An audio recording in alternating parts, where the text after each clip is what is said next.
L'organisation de ce congrès, elle permet au réseau, aux adhérents de se rencontrer et de partager des expériences.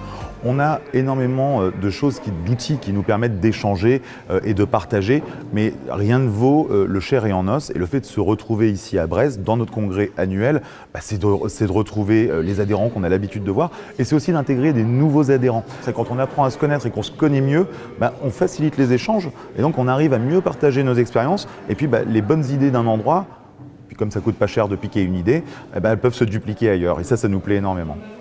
Je suis ravie de lier des moments comme celui-là parce que ça nous permet, plein de territoires, de se déplacer et d'échanger sur des thématiques, des événements ou même des projets qui ont vraiment du sens pour les personnes âgées. Pas seulement parce que la dimension de l'intergénérationnel est très présente dans ce qu'on veut porter dans nos territoires.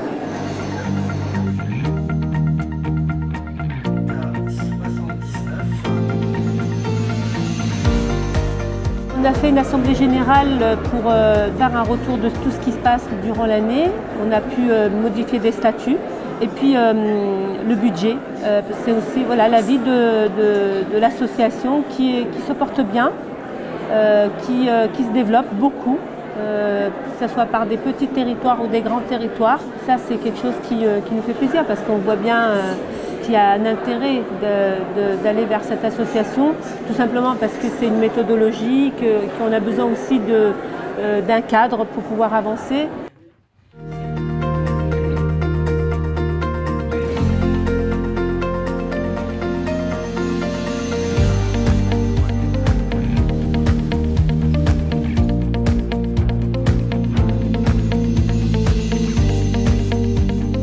Dans ce congrès, il y a à la fois les élus, les techniciens, les agents des collectivités qui travaillent à la mise en œuvre des politiques amies des aînés. Et puis pour nous, c'est très important parce qu'on dit toujours, les seniors doivent être au cœur de l'élaboration de la politique publique. Donc les seniors qui sont membres soit de conseil des seniors, conseil des aînés, qui sont des ambassadeurs amis des aînés sur leur territoire, sont aussi participants du congrès annuel. Là, on a bien aimé l'expérience des triporteurs et donc ça nous donne aussi des idées pour une suite possible pour rompre l'isolement sur Clamart aussi. C'est une très belle initiative chez vous à Brest. C'est toujours intéressant de pouvoir voir ce qui se fait justement dans les autres communes. Ça nous conforte aussi, nous, en tant que ville, sur la méthodologie, sur les actions qu'on peut mener. J'ai pris quelques notes, du coup, qui vont nous permettre de se saisir justement de cette expérience à Brest pour pouvoir l'adapter sur le territoire dunkerquois.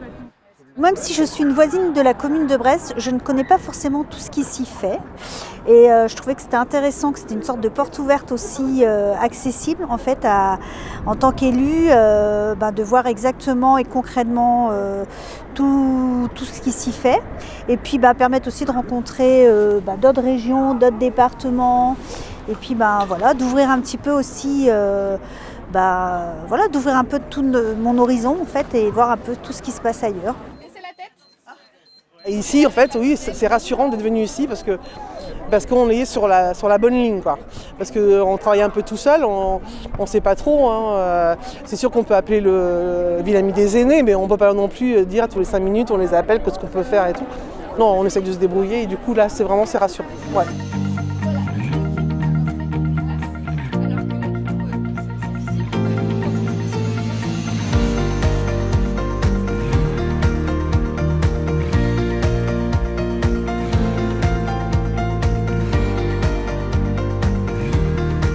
Ce que j'ai trouvé particulièrement intéressant, c'était une action intergénérationnelle qui liait des plus jeunes avec des personnes soit vivant encore chez elles, soit en établissement. Et ce lien social à travers le jeu vidéo, à travers une compétition, à travers des étapes de demi-finale, de petites finales et cet esprit de compétition entre générations me semble vraiment très intéressant. Ce que j'ai trouvé également innovant, c'est la présentation d'une manette qui peut être personnalisée afin que les personnes puissent jouer aux jeux vidéo malgré leurs difficultés de santé, potentiellement de l'arthrose ou des tremblements. Et donc là, l'aide technique permet le maintien d'une activité comme tout un chacun et ça c'est assez intéressant.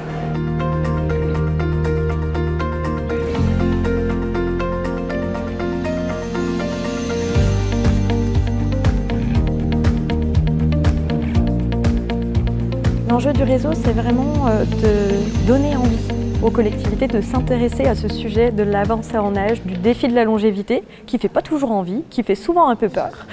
Et c'est de montrer finalement qu'il y a déjà beaucoup de choses innovantes, inspirantes qui existent dans les territoires, de donner confiance aux autres territoires, de s'engager dans des choses, d'essayer de nouveaux projets, de s'appuyer aussi sur la participation des habitants, sur la co-construction, sur la citoyenneté, quel que soit l'âge, pour construire des projets qui répondent aux aspirations, aux besoins des habitants qui avancent en âge aujourd'hui, en 2024, et plus avec des repères d'un autre temps. Le baromètre Amis des aînés, ce que veulent les vieux, c'est un outil qu'on a lancé l'année dernière, donc c'est la 2e édition pour 2024. Donc on s'appuie sur finalement les 38 territoires qui ont obtenu le label Amis des aînés et donc qui ont appliqué la méthode de projet initiée par l'Organisation mondiale de la santé dans le cadre de ce programme Ville et communauté Amis des aînés. On s'appuie sur la manière dont ces 38 territoires ont consulté les habitants âgés dans leur hétérogénéité, j'ai envie de dire, et on regarde les principales aspirations, les principaux besoins qui ont été exprimés par les aînés dans des territoires très diversifiés en France. Et donc l'idée de ce baromètre, c'est de mettre en lumière, alors en particulier 22 actions qui ont été plébiscitées par les habitants dans la majorité de ces territoires.